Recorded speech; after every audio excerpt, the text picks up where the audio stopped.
Who are they? The Lost Boys. They're the children who fall out of their perambulators when the nurse is looking the other way. Oh, what fun it must be. Yes, but we are rather lonely. You see, we have no female companionship. Girls, you know, are much too clever to fall out of their prams. Marriage rates, fertility rates, the lost generation, divorce rates. Where do Lost Boys fit in all this? They're a big reason why the fertility rates are low and the marriage rates are low. I don't know if they're causal. You don't know if they're causal. Well, let's start with a picture for people who don't know, because most people have no idea, I think, of where marriage rates are. I think the data I sent you from the most recent survey in America put them at about 6 people per 1,000. And the high for the 20th century was post-World War II at 18 or 19 per 1,000. So we're about a third of what we were at our high, and we're currently at the all-time low, which is pretty shocking. But I don't think it's occasioned as much commentary from people you'd expect to be. It's perceived as a kind of right-wing issue, a conservative issue. It's entirely a conservative issue. Well, I don't believe that, actually, because I still think most people envision themselves at some point settled down with a family. Right, but you often hear like, I don't need to get married to be in a long-term committed relationship. The institution of marriage is dead. Well, so that's yada, yada, yada. That's part of what we could tease out of the data is there are people who are cohabitating or who are in common law marriages or civil unions who are just eschewing marriage. That's become the norm in Europe. And in Quebec. And in where we live in Quebec, that's much more the norm. And we could discuss if that. I'm curious to know, is that a secular version of marriage? Is that the liberal human rights version of marriage?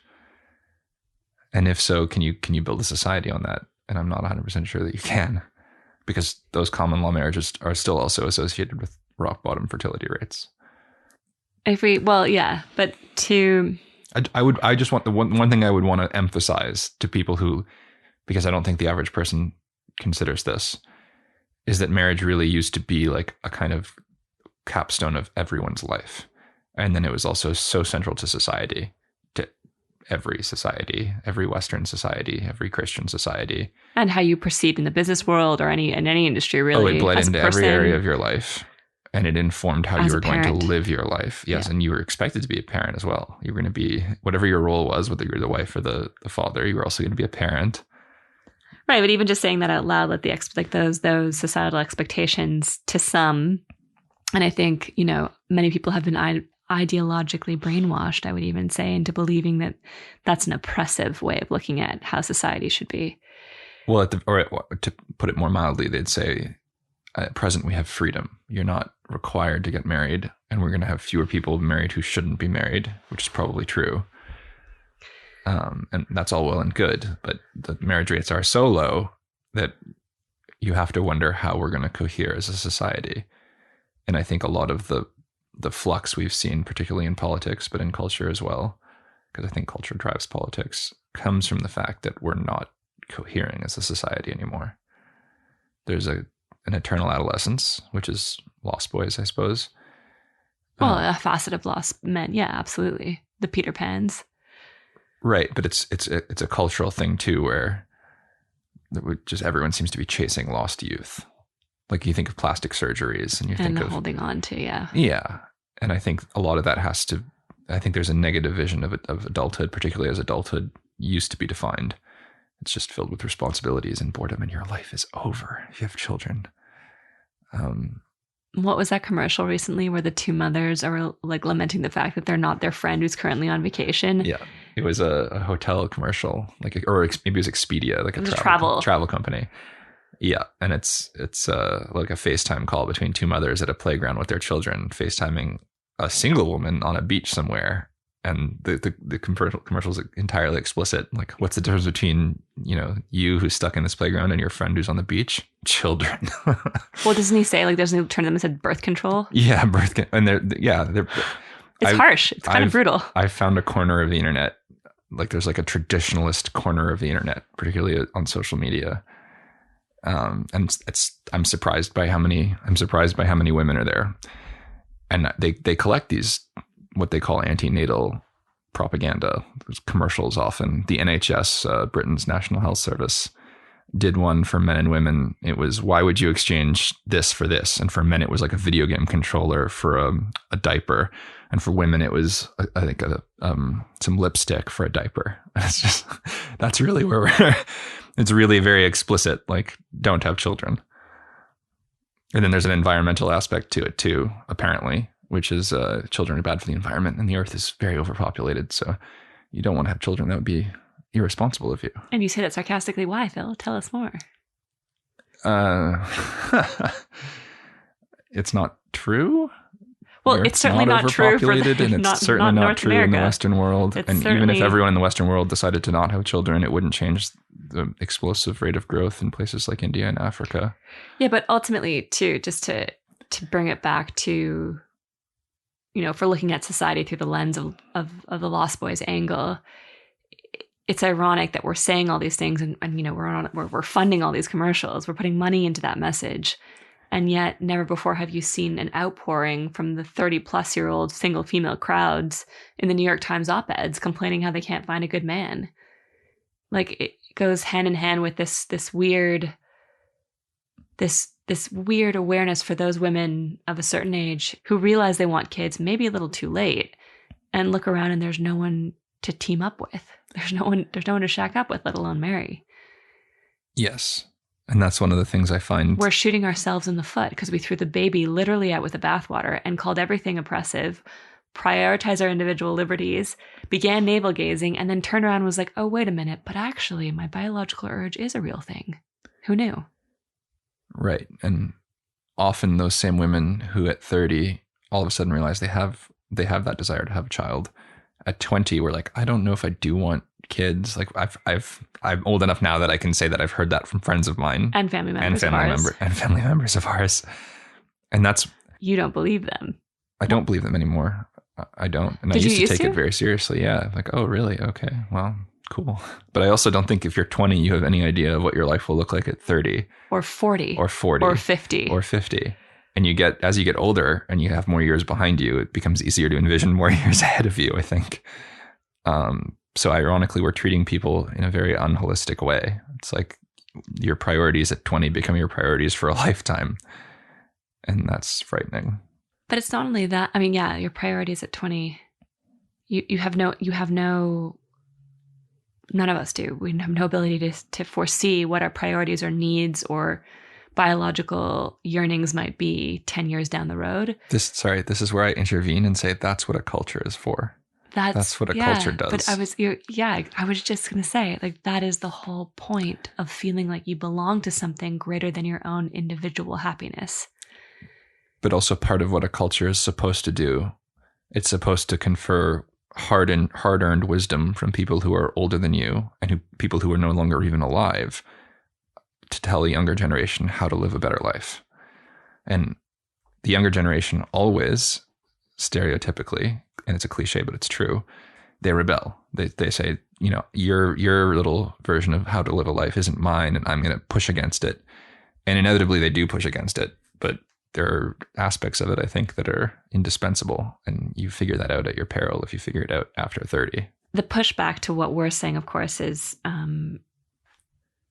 the wave of feminism. I don't know what wave, maybe all of them in their own way, that being tied to a partner in marriage, a man in marriage, and also being tied to children and tethered through both to domestic life is the ultimate form of patriarchal oppression. It's funny. We're literally erasing parenthood out of the equation of what it means to be fulfilled. As it's almost sort of unfathomable to a generation of people right now that becoming a parent to somebody might be more fulfilling, if not 10 times more gratifying than your 9-to-5, or than the work that you're currently pursuing at 22. The ground beneath us is so fragile that we really assume and believe now ideologically that parenthood is somehow oppressive and is a barrier to long-term fulfillment, is bad for the environment. Like all those things go hand in hand, but if most people don't have meaningful jobs, if most people's jobs are actually just a means for them to live their lives and pay for their lives, well, isn't the whole point of family life, and it was culturally in the 50s and 60s, certainly, the whole point of family life was to have something beyond your working life. It was more important, and you were working to provide for this place that was your own mini community. Yes. And I would only say that exists, that idea exists, that traditional marriage is oppressive. And there are people who subscribe to that. But I still think the vast majority of people don't believe that and want to get married and just aren't aware of what needs to be lined up in their lives to achieve that. And I think that's true for both men and women. The New York Times 2 years ago was the first time I'd seen the Times cover this, which is because this is not an area the Times usually wants to investigate. But it put out an article called "The Fertility Shortfall," where it suggested that the average American woman now has one fewer child than she wanted, which is really significant. It's significant if you wanted two and had one. It's significant if you wanted one and had zero. Those are very consequential for your long-term happiness. And the knock-on consequences of that are more than I can even fathom, because we've, for example, done away with the middle child. There used to be a whole psychology of the middle child. That's gone. There's no such thing as a middle child anymore. Right. And let alone a second child. Having a sibling, we're brother and sister. I've always pitied people who are only children who don't have siblings. And we're increasing the number of people like that dramatically. And we're also finding out that parents interact with their children very, very differently when they have fewer children. They invest more heavily in those children. And that can also have kind of knock-on psychological consequences where the kids become kind of coddled and, incapable of breaking from the nest, striking out on their own. That's Jonathan Haidt. Shout out to him. But we're still kind of circling the topic more than addressing it head on. I want to know what marriage is supposed to mean in a post-Christian world, which is the world of North American cities. I think it's less true of the countryside, but for the cities, I think it's very much accurate to say. I don't have very many friends who went to church, for example. I have very few friends who are familiar with the Bible. And those are things that would have been taken for granted 50 years ago. And funnily enough, my friends from high school and school who are married are all Jewish. Right. People who keep up with their traditions. And their community. And their roots and their culture. What do you know? One of the fascinating things I've seen on the marriage front is that the collapse in marriage rates is most pronounced. I thought it was a Western society thing in general. But it turns out that it's less true of Jews. It's less true of Catholics. And what I think we're really looking at is the collapse of Protestant, which was the main religion of the West. So it's not surprising that that's the case. And it's been a long time coming. And it's been a long time. Though it's curious to know, to think why Judaism and Catholicism would continue to have that kind of influence. But it's funny, even just talking, we grew up definitely not going to church, but also clearly with the message that God doesn't exist. I never certainly thought of getting married in a church. That's something that occurred to me. Mm-hmm. Or raising my kids as Christians, even though, Christmas and Easter is still something that we did. And you probably were going to continue those traditions. Yeah, absolutely. You were still going to, there was still going to be a tree with presents. Yeah, for the sake of food also. But even, it's funny, it's even talking about those Christian traditions with even my own friends or even strangers. I had a really bizarre conversation this last summer with two girls from Texas who grew up in a very religious environment, and they rejected everything and moved to Brooklyn and became hardcore feminists and joined the social justice warriors and all those things. And they bristle at the thought that their kids might, celebrate any kind of Christian tradition that they might have grown up with. And it's funny, Protestantism, I think, is among the most, and Christianity in general. Now we hate any of those values. We hate the idea of marriage. It's not progressive to think of getting married in a church. It's not progressive to raise your kids with a religion. And we're so far removed from it in our own upbringings now that also displaces us even further from the concept of marriage, the idea of marriage in its philosophical form and its religious philosophical form. But people still have such a strong instinct to couple, to partner, to raise children. Why do you think that is? I think it's human. I think life's really lonely if you're all by yourself. And also I think children are intrinsically good. And most people who aren't psychopaths, when they see a child, are kind of drawn to it. There's a magnetism to children. I think children in marriage offer the average person their best shot at transcendent meaning. That most people aren't going to find that from a hobby or a career or art. So why do you think there's such a powerful counter message to that coming out of feminism? I think there's a kind of resentment of the whole thing, the whole shebang, and an unwillingness to acknowledge that women still want to marry and still want to have children. What do you think that resentment is born out of? From feminists? Mm-hmm. I think they associate marriage and family and children with like being confined to the home and not being able to pursue whatever it is they making money or research if they're in academia. And not being able to see at 21 or 24 when you graduate college or in your late 20s how becoming a parent might be part of a larger whole, another way in which to feel fulfilled. I will assume that a certain percentage of women don't want children and are really driven to pursue career or status or whatever it is that many men pursue. I just don't think that that's the average woman. And I think part of what's so awful for women in the modern world is that they're being kind of squeezed into one role or one path through life. One choice. Right. And that's just like, theoretically, we were increasing choices for people post 1960. But if you're a woman who wants to be a mother, it's not evident how you go about, unless you're just going to become a single mother and not have someone around to raise the kid. But if you wanted to do it the way your parents and grandparents likely did it, the pathway to that isn't evident. And there aren't a whole lot of men who are really eager to have children really young,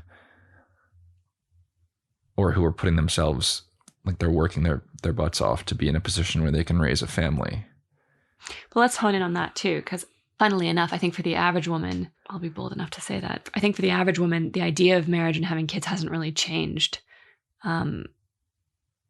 We have a modern woman now, but I mean, I do think that if there's, I don't know, it's a combination of many factors, but I think the average woman who does want kids and wants to be married, like her views on it and her needs and wants are more or less the way they always have been, in terms of what they're looking for in a partner and what they want long term.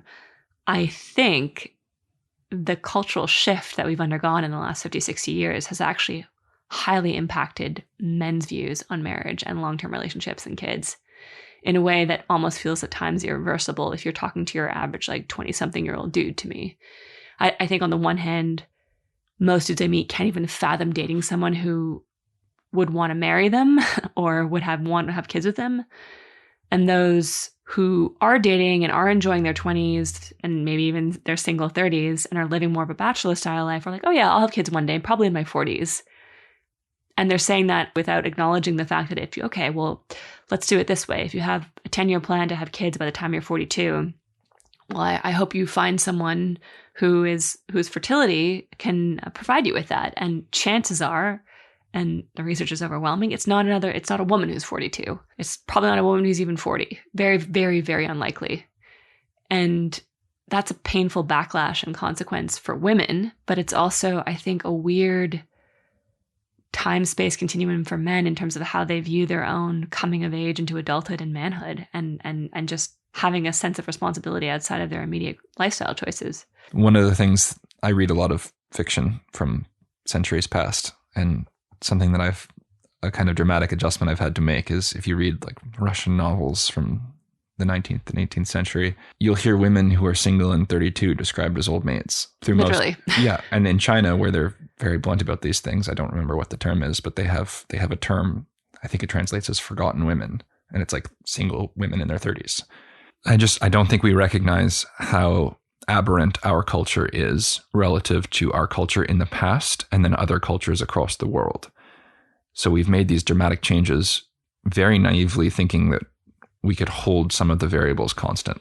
Like we could free up women's lives in their 20s so that they could pursue career and education, but we wouldn't at the same time excuse men from being responsible for becoming providers and for anchoring them to traditional marriage. And there's a subset of men who are going to say, great. Like they do say this explicitly.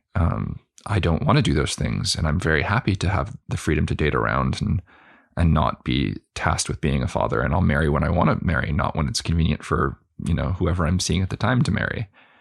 As I say that, though, that's a very small subset of men. Most men just find this perplexing and they're angry. There's a lot of men who are very angry about this because they don't have the ease of navigating this dating marketplace, and it isn't fun for them. It's actually like a constant gut check, and you're constantly lonely. And if you go on a dating app, your matches are very few, and like that's a lot of men. I don't know what percentage of men experience that, but it's high enough that I think it's much greater than the ones who very easily navigate this secular dating world with Tinder and all that. TFW, no GFs.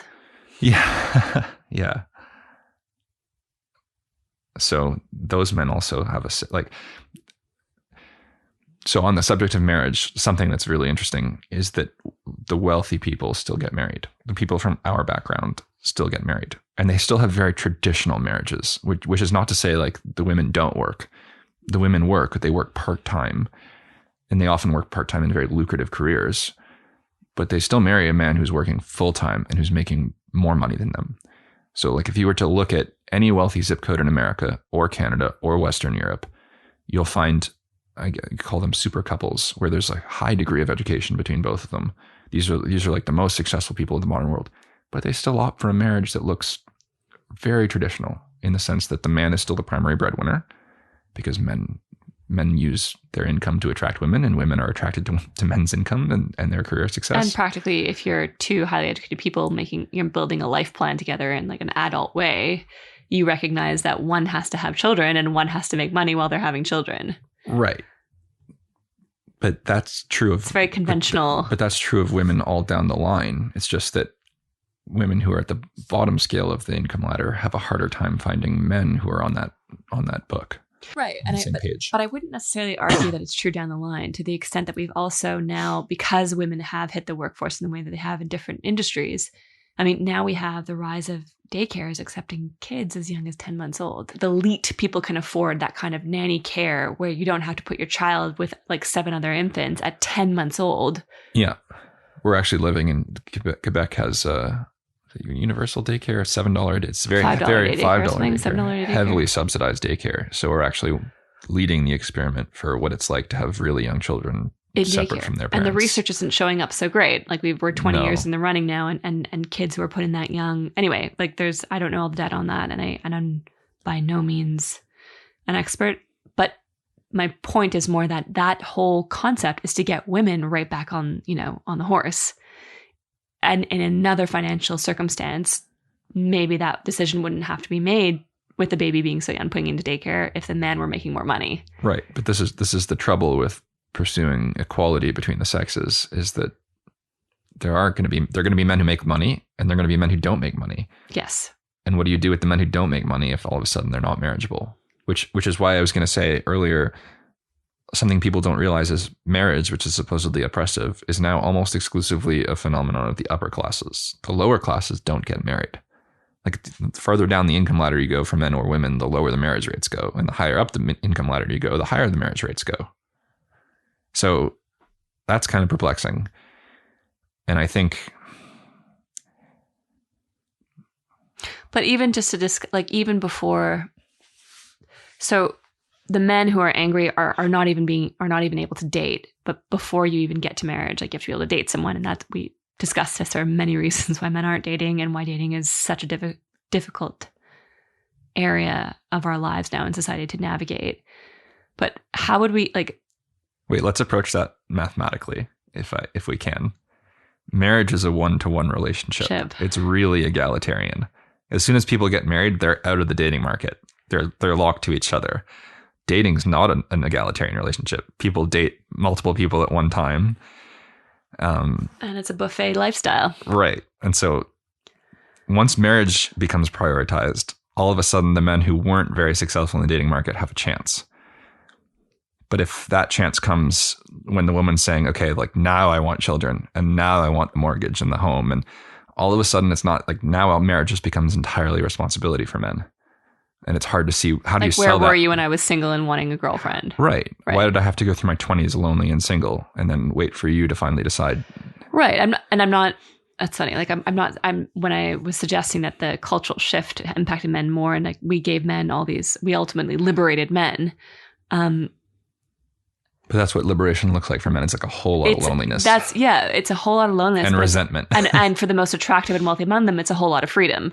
Right. So it's a whole lot of screwed over for women who realize they want kids at 30. But I'm not, there's not an accusation there, but I also think it's interesting that, so knowing how we prioritize and plan differently, knowing how women date differently, knowing how women's needs and desires in dating are different probably than a lot of men's, at least at the initial dating phase. I think it's interesting, even just the concept of marriage. Like it's not dating. It's not a long-term relationship. It's not even common law. Asking someone to marry you and partner up with you is also, it's signing on to being part of a team, right? I don't even think that we conceive of marriage as something positive that could help and elevate our lives, our status in life, our meaning in life. It's we don't even have an understanding of what marriage is as a concept anymore. It's not something that people aspire to in the same way that they once did. And it's certainly not something to be taken as seriously given, no fault divorce and divorce rates being what they are. Like you can opt out at any time.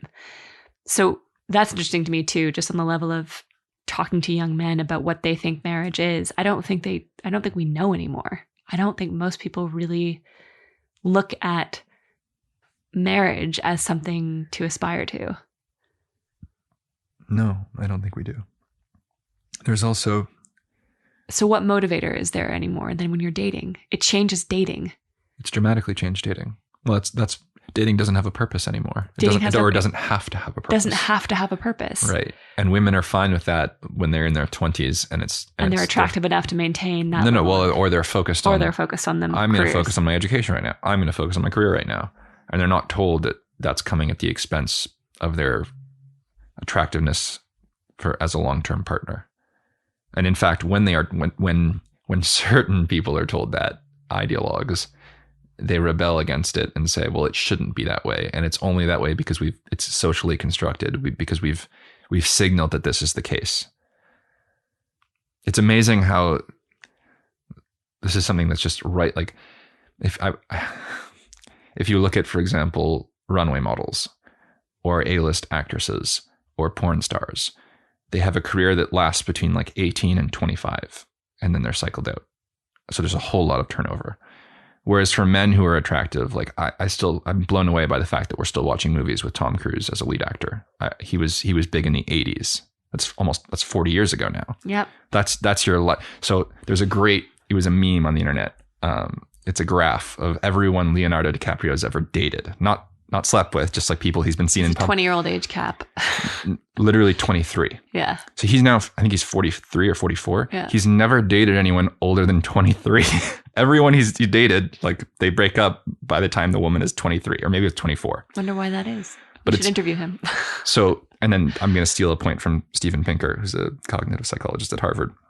He said, if you want to see how men and women really date, you should look at the most attractive of each sex, the universally acknowledged most attractive, and see what priorities, how they organize their dating lives. And Leo, I grew up in the 90s. Every girl I knew had a poster of Leo from Titanic in their bedroom. He was huge. This is how he organizes his dating life. It's not at all prioritizing marriage. He's in his goddamn 40s and he's not married yet. And more power to him, I guess. George Clooney did the same thing. I don't know how many women Brad Pitt has dated. George Clooney got married. Eventually. In his 50s. In his 50s. Late 50s, I think. Sure.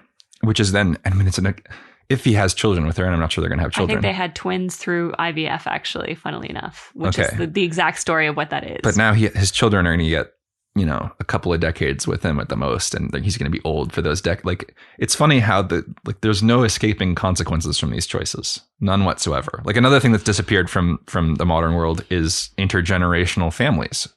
The longer we wait to have children and get married, the less involvement grandparents have. which is also kind of devastating in its own way. But it also ramps up the change because grandparents are a conservative influence on their children. As of course they are, because they've lived, they have wisdom. Like they're gonna exert that influence.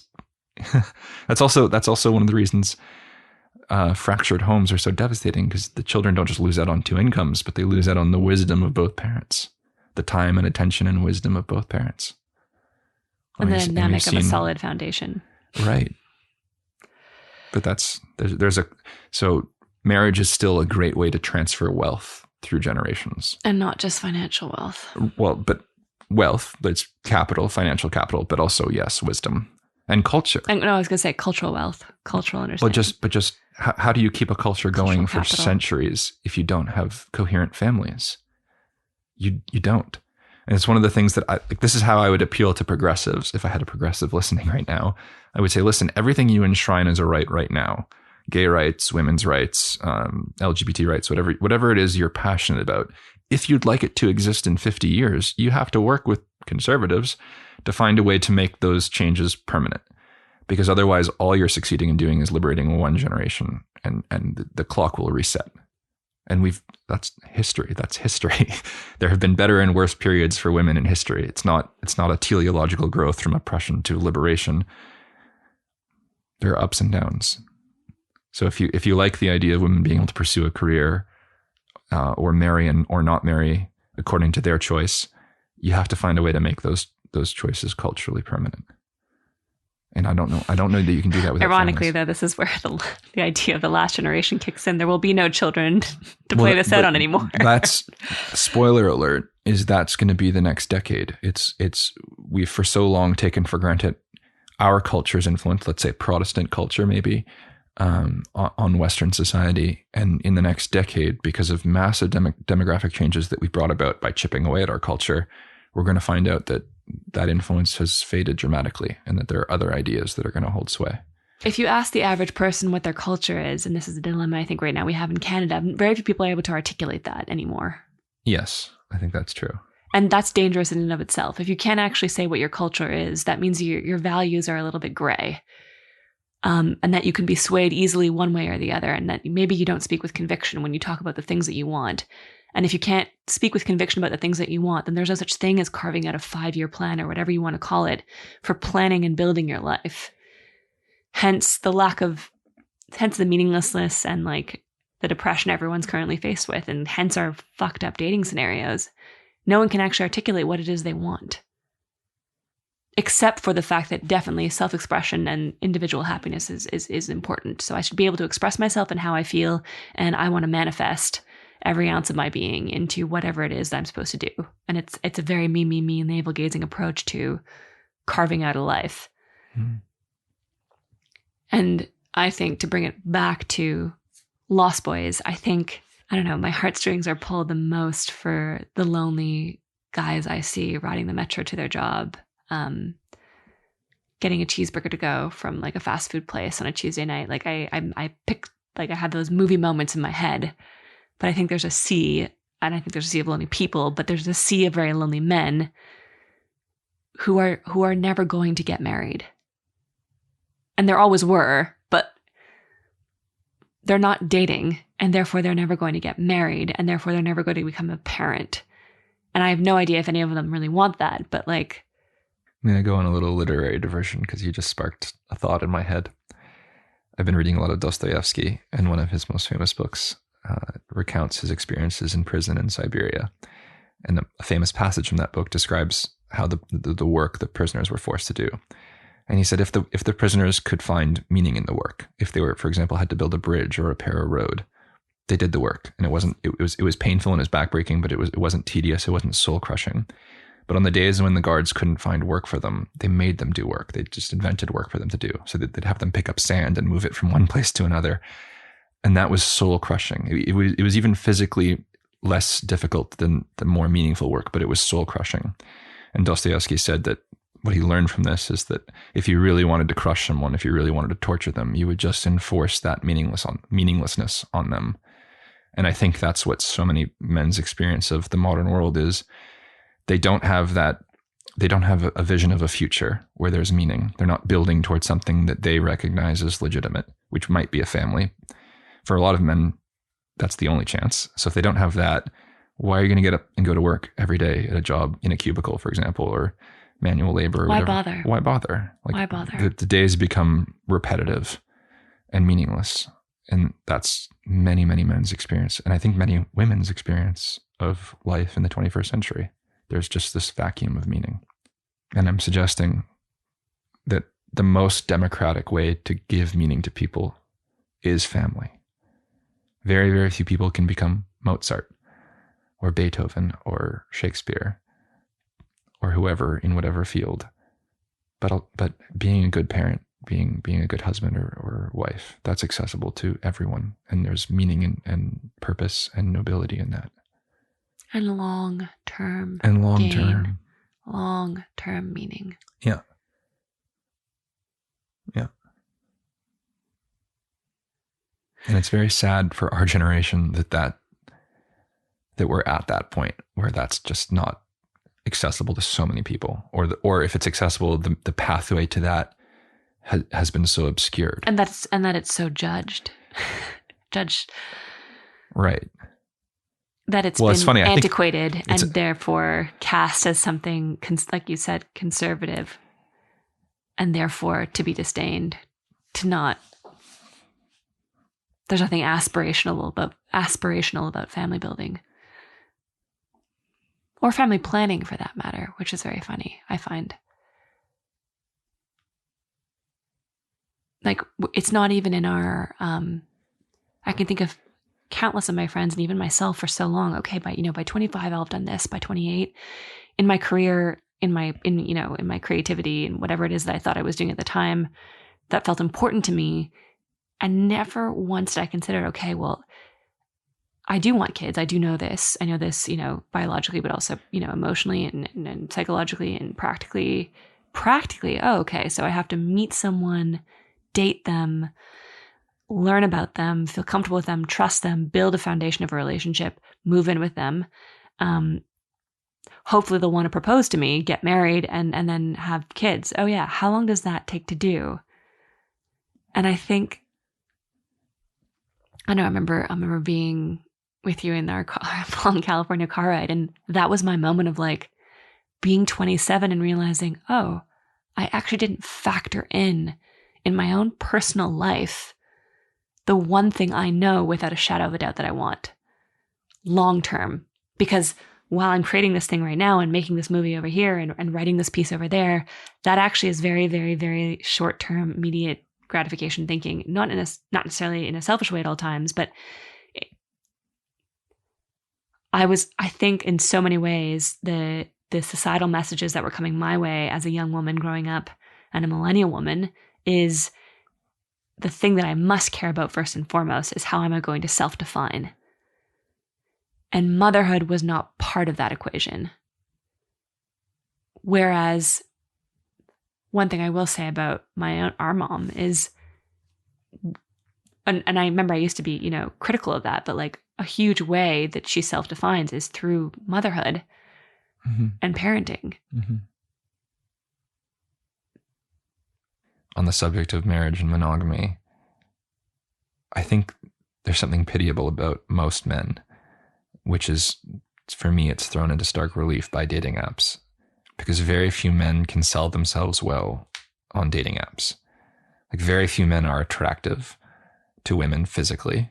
Like, as a percentage, it's actually true. Like, you would think men and women find equal numbers of the opposite sex attractive, but we have good data that suggests that actually women are much more selective when it just comes to those single variables. What most men have to offer, especially when they're young and not established, is commitment. That's pretty much the only thing that they can say, hey, look, like, I may not be the smartest, the best looking, the most successful, but I'll be the guy who's there for you when you're sick. I'll be the guy that'll show up to meet your parents. And if women overlook that in their 20s because they're prioritizing career or education, then all of a sudden the other men are much more attractive, and the majority of men can't compete with those men on the qualities that are attractive for the short term. And I don't know what those men are, the less attractive men are supposed to do. They have no one to commit to. Their one asset is kind of not working in their favor. But even that, which is so funny, like even just saying that out, like commitment is such a romantic thing to me in the sense, I know you're like, you're like, well, obviously, but what's so funny is when I say we're not able to actually articulate what we want, we can't even talk to each other directly about our feelings or our aspirations about marriage, right? Like, God forbid, on a date with someone, you might say, yeah, like, you know, I'm looking to get married and have kids and build a family, and I'd love, you know, maybe a house someday, or here's how I envision my life unfolding. Here are the things that I value, and here's what I want to build on. Like, the amount of times, like, oh, that's so intense. Oh, that's so serious. Oh, I don't know. Like, that's scary. Like, oh, you're going really too fast here. Like, just to even say out loud. Wait, are you saying men hear that? Men react to it that men way? And women, I think both do. Both do. But I also think that also prevents both sexes in any given dating scenario in a heterosexual situation of actually stating for themselves and laying claim to what they want out of their own lives. One of the grim expressions of the modern dating world, and I laugh every time I hear it, even though in the inside I'm crying. Catch feelings. I caught feel. I mean, fucking hate it. But no, but it's so perfectly emblematic of what you just said, yeah. Which is that commitment is to be disdained, and really it's better to be carefree and single. And what's funny too is that even that kind of persona, I think there's a female persona that is definitely not me. I did not navigate my dating life well, but I think there is that female persona that, you know, there's something kind of cool and interesting and intriguing about that blasé attitude. There's something almost sexy and appealing about it. I think to both sexes, like, I mean, there's that trope of like the girl dating the musician or the drummer in the band, or the, you know, the rock star, or the whoever it is that's cool, the slashy DJ dude who is always elusive and unavailable, shows up at just the right moment when you need him to, and you are in a feedback loop with him for a while because he's what's hot and that's appealing. And there goes 3 years of your life seeing that person who's ultimately non-committal. And on the flip side, you have, I think I've so many guy friends who've gone after that elusive girl who's never quite available to you, but like, she's hot, she doesn't really care, she's cool. And catching feelings is something that's like, it's like almost like you sneezed. Like it happens, you acknowledge it, but it's a little scary. Like, haha, like, at you, bless you, bye. Like, it's the more memes that get generated around that, I realize the more it becomes also accepted to actually speak an entirely different language around commitment and speak an entirely different language about dating and seeing each other. And we become like walking memes. Like, this is how we talk to each other. This is how we text to each other. Mm-hmm. It's a very bizarre, I mean, I don't know, like when the last time we were on dating world was, but like in my experience, like even the way I engage with people over text sometimes, like some guys would only send me memes all day. Well, I was just going to say, just the fact that it's all taking place over text is that yeah, there are more and less committed means of communication, right? And texts are at the bottom of that hierarchy. I'm just pointing to like we've actually changed the way we speak to each other. It's altered, yeah, perhaps permanently. And it's a language that you have to learn how to speak if you want to play the game, and if you want to scratch at maybe the possibility of getting to know someone on a deeper level. Mm-hmm.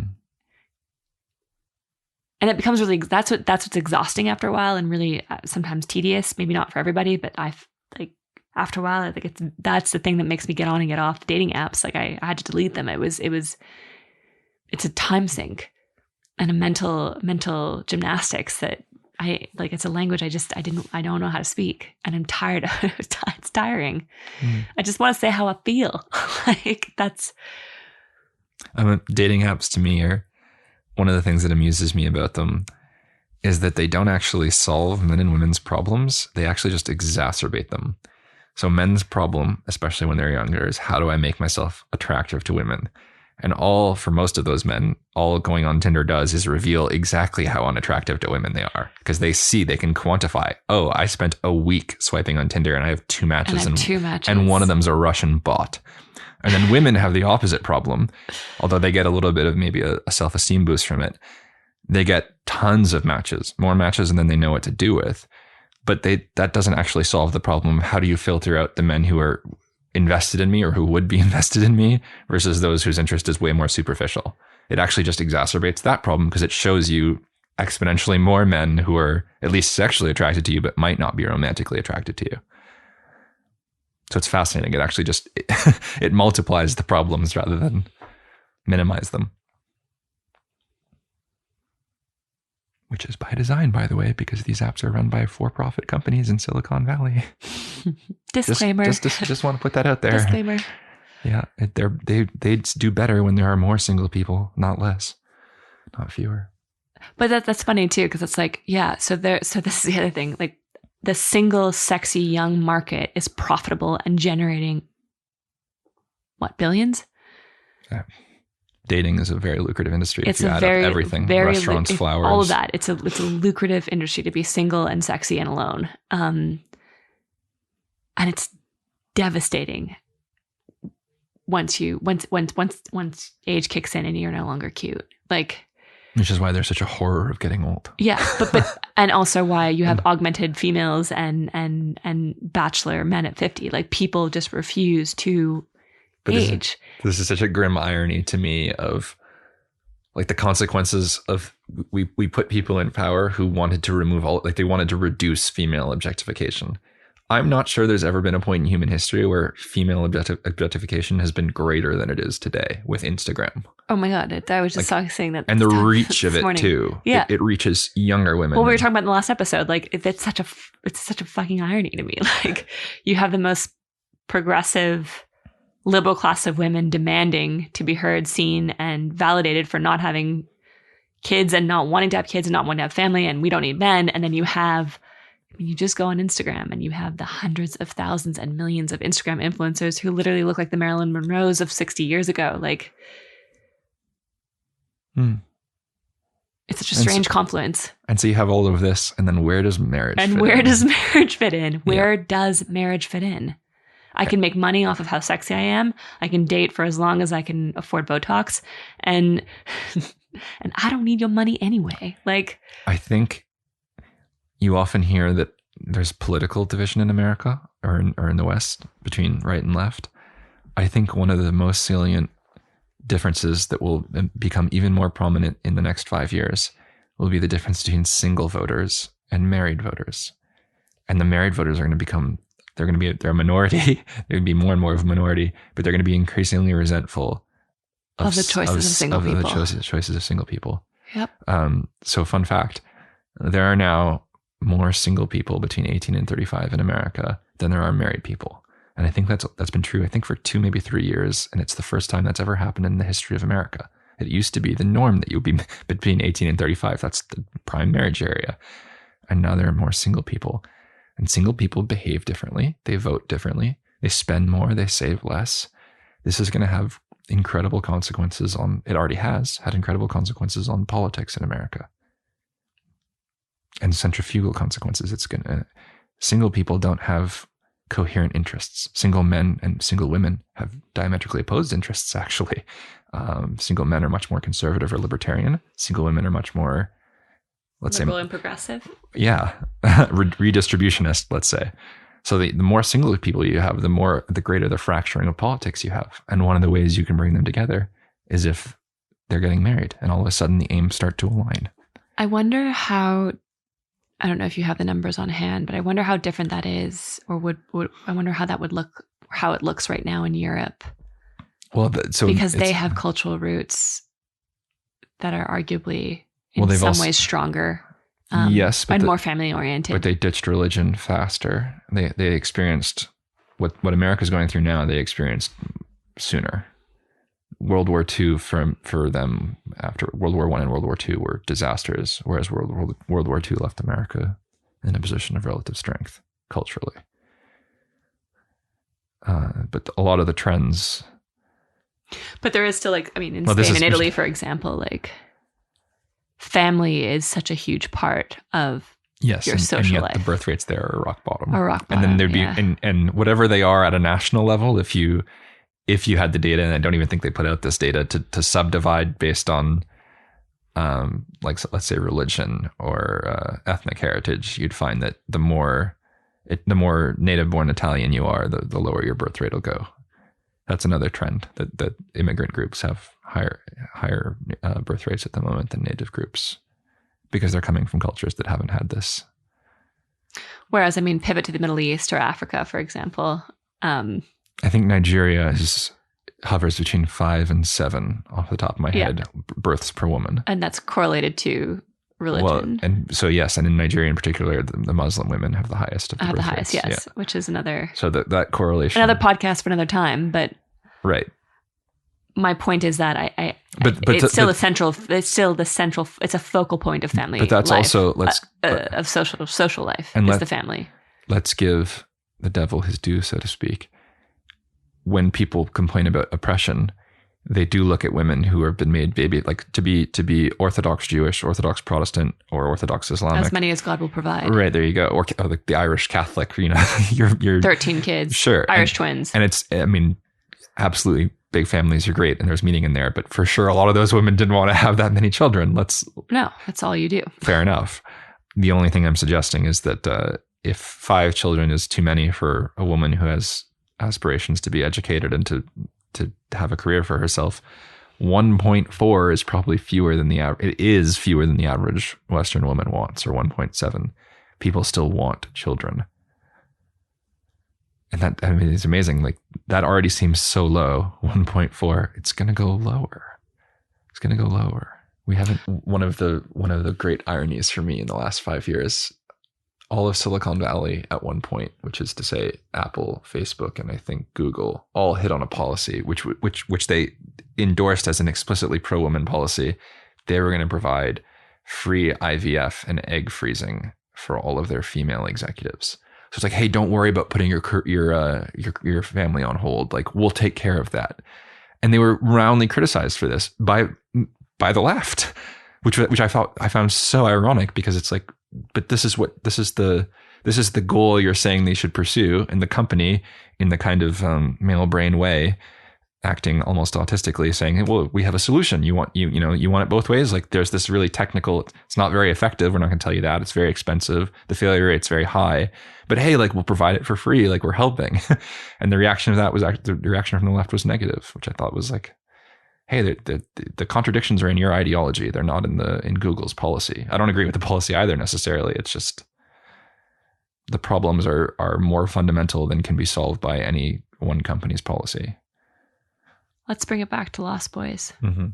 Well, that's if there's no marriage, if you knock marriage off its pedestal, then dating becomes more prominent and people spend more and more time dating. And the more there's dating, the more men are exempt from the dating market and kind of fall free from society. They don't know what to do. They pursue their own ends. So there's like video games have become so huge because of this. And the average age of a gamer is in his 30s. We used to associate that with something children do, but single men in their 30s have disposable income and they're not averse to spending it on multi-$1,000 computer setups to play their favorite games. And the games have $1 million budgets because they can attract the audiences of. But to take it back to marriage as a concept philosophically, how men view marriage. I mean, there's this, trope that, no man wants to get married, no guy wants to settle down. Where can I find a good man? I've experienced it. I've read it. It's a rampant sentiment among single women who do want kids and would like to get married, especially if they're around 30 or in their 30s. And then let's flip that. What do you think is the average male's perception of marriage? And do you think men want to get married on the whole? Do you think that that's something that is... In the abstract, yes. And I think men I don't think men get enough credit for how romantic they are. Men can be very romantic. Give me an example. Especially young men who haven't had, who haven't been jaded. Give you an example of men's romanticism? Yeah. I think they do have that on the internet now. Like the phrase catch feelings among men, there's this term one-itis. And all men have had one-itis, which is like, you can't imagine yourself happy without that one girl who now know either she never wanted to be with you or she did at one point and you broke up. And they kind of dwell on that. Men take a very long time to recover from intimate partner breakups. Some men, yeah. Well, I think they're the men who take a long time far outnumber the men who are kind of mercenary about it. Far outnumber them. In the same way that I think women who can have sex without the emotional attachment are very few relative to the women who find themselves emotionally invested even against their wills. But you asked me how men perceive marriage. There's a whole ideology on the internet, which is like marriage is a trap for men and it should be avoided at all costs. And most men don't have any kind of direct exposure to that ideology or subscribe to it. And yet that idea has bled out into the wider culture. And so when I ask male friends who are younger than me, do you plan on getting married? Yeah, but like 35. Around 35. 40, around 40, I hear. Right. See you never. Right. But Guess we're not dating. But I mean, if you're going to design your ideal life as a man, like, why would you adopt that responsibility so young? Like, where's the incentive? Especially if you're living in a city with, you have the access to dating and it's fun.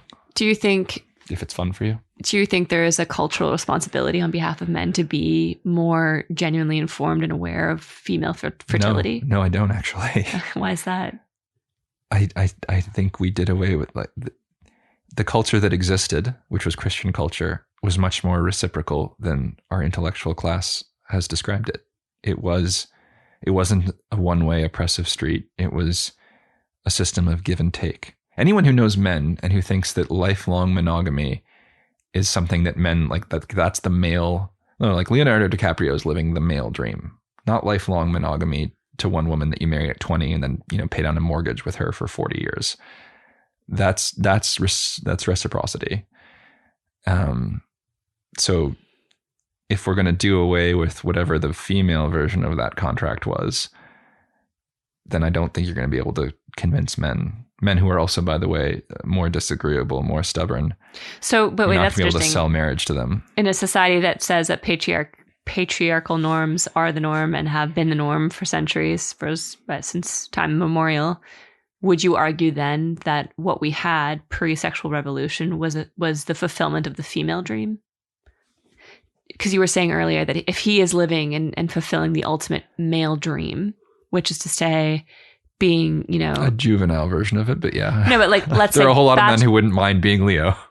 No, but let's say it's like forget like the Leo aspect to it, but like dating young women for as long as you possibly can or want to, and having a series of committed relationships, because that's what he's had. Hold on, that's what pornography is. Pause.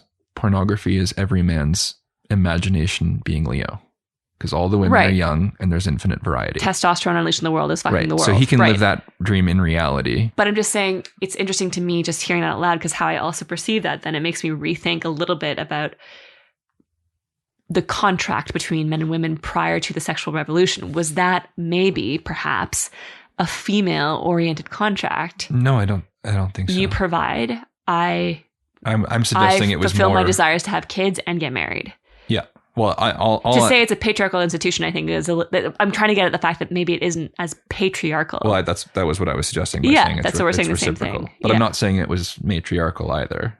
No, but the ultimate, I think, female dream for the average woman is to be married and have kids. I think that's a huge. I'm gonna be bold and say that, like, lampoon me, but I think a lot of women would find that a very fulfilling dream. The male dream, if the average male dream is the polar opposite of that, well, already that's inherently problematic. But then, how do you reconcile the two in 2020? How do you bring it back to some kind of central place where both people are getting a sense of fulfillment out of something like marriage?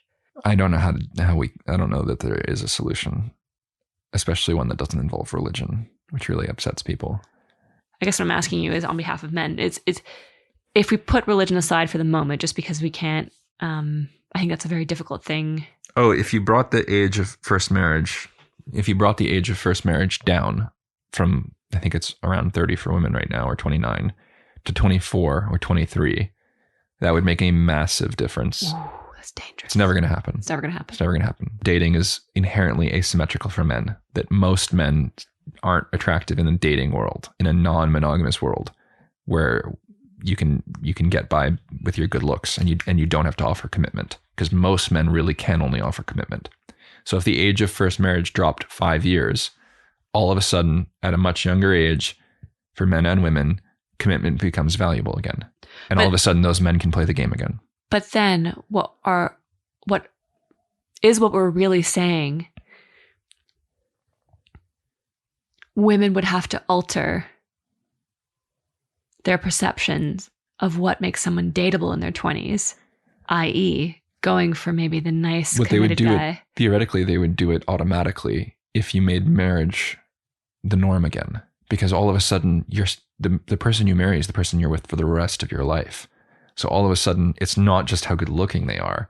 It's also, hey, like, are they going to be stable? Are they going to be able to provide for me economically? Which, P.S., we should be caring about anyway when we date. Well, but you don't have to do. If you're saying this is what's actually happening on college campuses, my priority right now is education, and I'm really only going to party like this. This is what they do, especially at the Ivy Leagues. They'll spend Monday through Friday in a library, and then Friday night hits and Saturday night hits, and it's a frat party,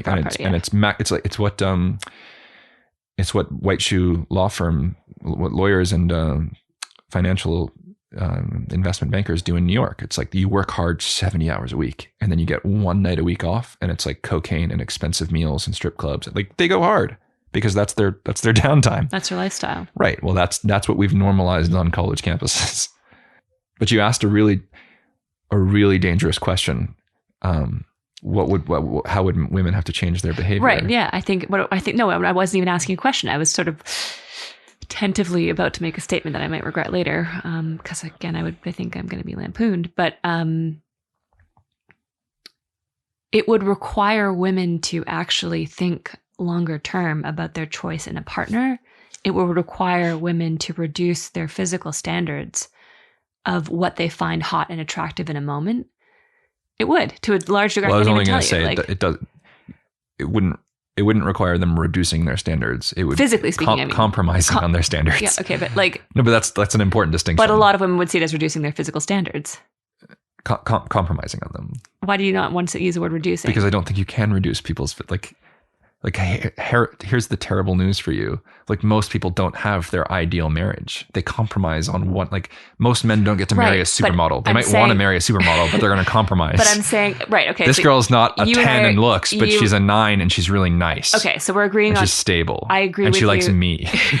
We're agreeing on, okay, fine. I agree with you that it's compromise, but I'm talking about how the average one might perceive that as a reduction in how they physically value. But it's a gain in what they get out of the man. Right, but he's around the next morning. He's around when I'm sick. He answers the phone when I call. He answers the phone when I call. He doesn't ghost me a week later. He wants to put a ring on it eventually. He can envision himself married to me. He wants to be a dad. And all of a sudden, you feel self-respect in the relationship instead of feeling shitty all the time and shame. Okay, so that's what women would have to do, I think, overwhelmingly, and also. But there's no mechanism, like that's. No, there's no button to push, and then like this is what happens. But I mean, none. Okay, but then and that's a wisdom that women gain in their 30s. But how do you translate that to the women currently in their 20s? Well, hopefully they're tuning into this podcast, not hating us for it, which is highly, highly doubtful. To all the women who are not listening, I want to say one more thing. But I want to I want to say something more thing. You go first. Yes. I'll remember mine. So that's what women would have to do. What would men have to do? To what? So I think if women are willing, if women would have to reduce or sort of compromise on their standards, and think in a longer term life planning way about how they go about their dating choices on dating apps. Like if most lost boys are not even getting on dating apps right now because of self-esteem issues or distracted by other things, or they're not getting any swipes. Let's say they were getting more swipes. Let's say they have an understanding that porn is not, real life intimacy or dating or even sexual intimacy. Let's say that most men understand that they will never be Leonardo DiCaprio. Do you think men will naturally, inherently fall into a committed relationship of their own volition? Yes. Because of sex. They would be getting regular sex. Because women, this is a horrible insight of biology that's denied by pretty much everyone on the left right now. Women have collective bargaining power that men don't have. we've known that. That's Aristophanes, the Lysistrata, for example. That's Moliere, that's Shakespeare. Men kind of follow women's patterns and sex and commitment. If to get sex you have to commit. That's what I'm saying. Men commit. Yeah. Yes, which is why marriage was a huge driving motivator for men in the 40s this drives and 50s. People on the left crazy to say this. Yes, it does. It's like, why are we responsible for what men do? Well, you're not, but they're going to react. Like they have incentives based on your behavior. You're tethered. You're permanently tethered. Permanently tethered. And we want to deny that as much as we possibly can, but we cannot alter one position without permanently altering or changing the other. Men get a lot from women. Men still want like dating and like they still enjoy emotional intimacy. In fact, like if you go on Reddit and read the AMAs of like prostitutes or women who do webcamming, they'll say this in every one. They say they're blown away by the number of men who just want someone to listen to them or who just want touch, or touch, literally physical touch because they're starved of that. It's like, yeah, sex is a huge driver for men. But emotional intimacy is much more fundamental than physical intimacy. And if you don't have the emotional intimacy, there's no amount of physical intimacy that will make up for it. I want to say two things that are related. There's a conservative, and I mean that explicitly, like it's like on the Republican right in America. They don't understand why women aren't pursuing monogamy because they think monogamy is beneficial for the women. It's like you secure the commitment of men. Actually, monogamy is much more beneficial for men, not like the Leonardo men, but like the average man who in a monogamous environment is much more competitive in the dating market than he would be in a non-monogamous environment, which is like, it's a terrible thing to say about human nature, but women are much more comfortable sharing a high value man than they are settling down with someone that they perceive to be unworthy of them. So when conservatives try to sell marriage, they try to sell it to women and they say, you get the commitment. And it's not that women don't want commitment, but like the practical gain of monogamy isn't exclusively to women who do get commitment and the commitment of one man. But it's also a huge benefit to men who are all of a sudden a greater percentage of them can play the game of dating and marriage. And one of the things I wanted to say related to that, there's a great deal of resentment towards women right now, particularly on the internet, particularly on like places like YouTube and Twitter and the manosphere. And it's resentment at what I think I think to a degree it's legitimate because they're upset with women's behavior and they perceive that they're acting irresponsibly and that they only turn around and look at those men when they want to get married and have children. It's like they rightfully kind of say, hey, what the hell? What I don't think they realize is that women actually have no idea. They don't understand that this is the male perspective. They're not aware that I don't think the average 20-something woman is aware that there are this many lonely 20-something men. And I don't think absolutely not. And I don't absolutely think the average woman realizes that her experience on a dating app is dramatically different than her male counterparts. She assumes all men are either being fuckboys on the app. Or I'm just saying she assumes that they're just not worth dating. That experience is it's opaque to them. Yeah. As of course it would be, because how would you know? How would you know? Right. Yeah. So there's like an intentionality and a malevolence ascribed to the women who behave this way by not all men, but by the men like the angry men on the internet. And I'm not saying it's legitimate. I'm saying I understand where it's coming from.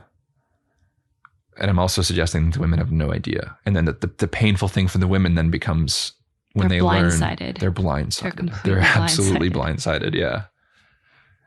As was I. Well, but again, that's what happens when you remove a culture, when you literally decide in 1960 that you're just going to proceed, quote unquote, by reason.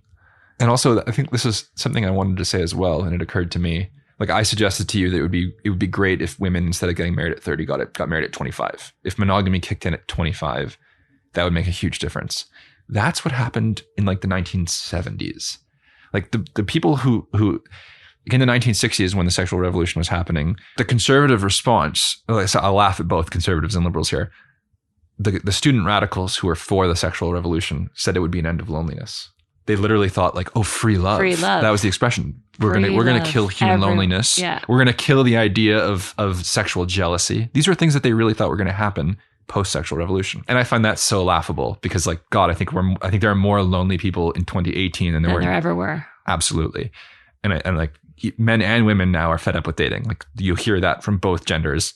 There's a real anger and dissatisfaction at modern dating. You can lay that on the 60s radicals.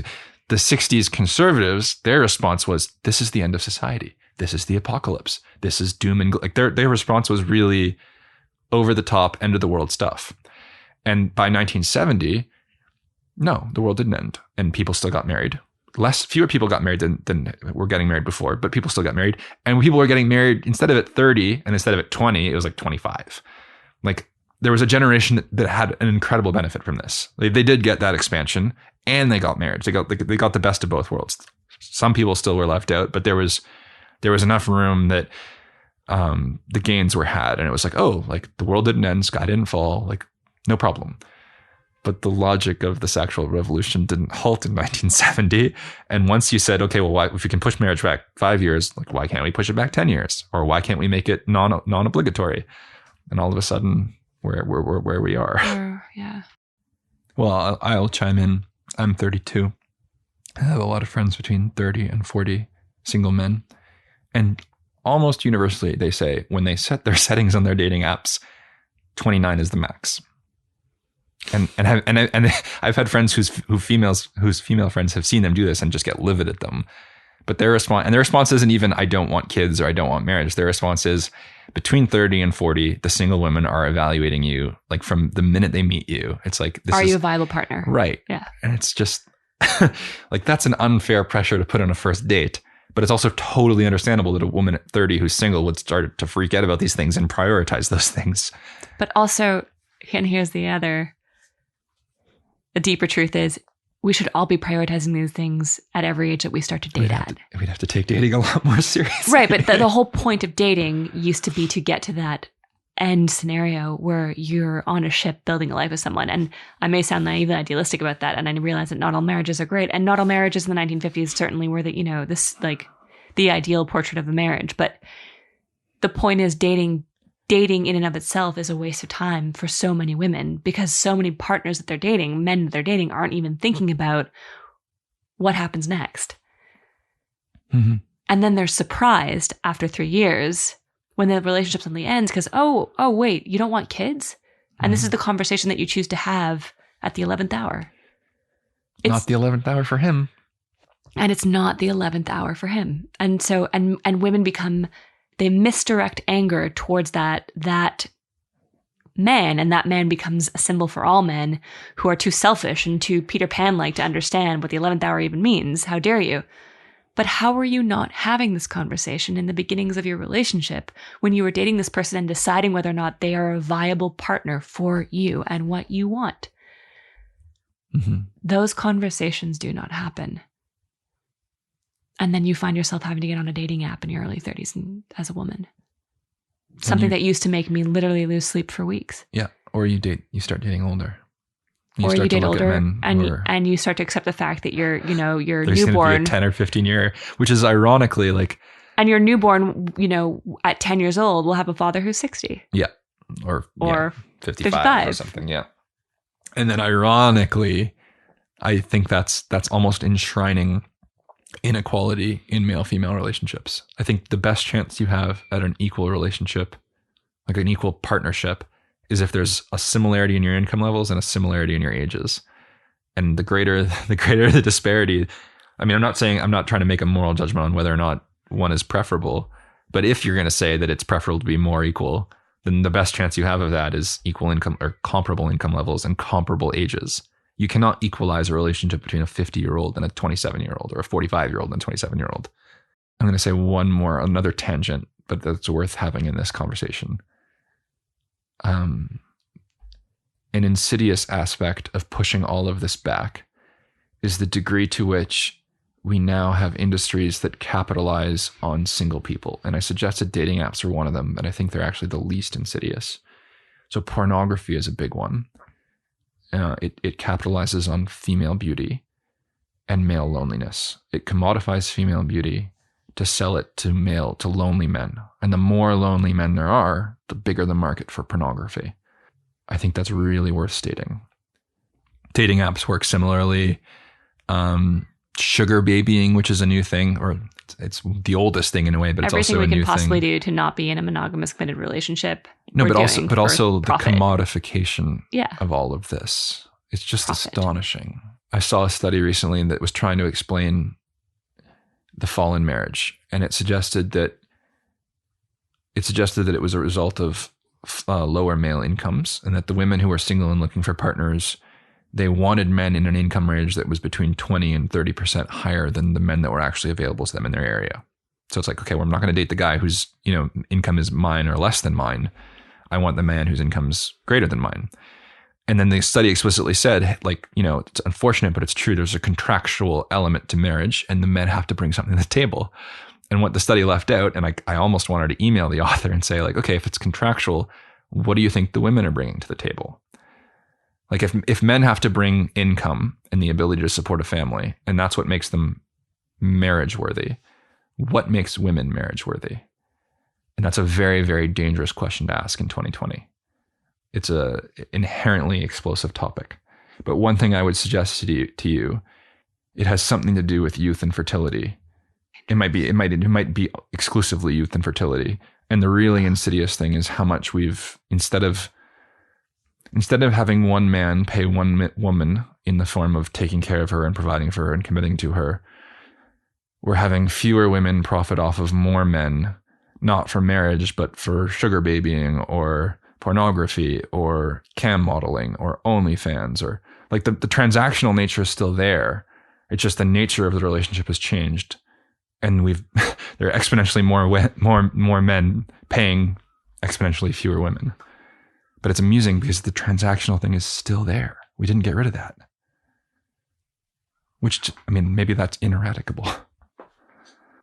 I don't understand how we could end up at a point where supposedly feminists are defending that model, the quote unquote sex positive model, because it just seems to me so nakedly exploitative, both of men and of women.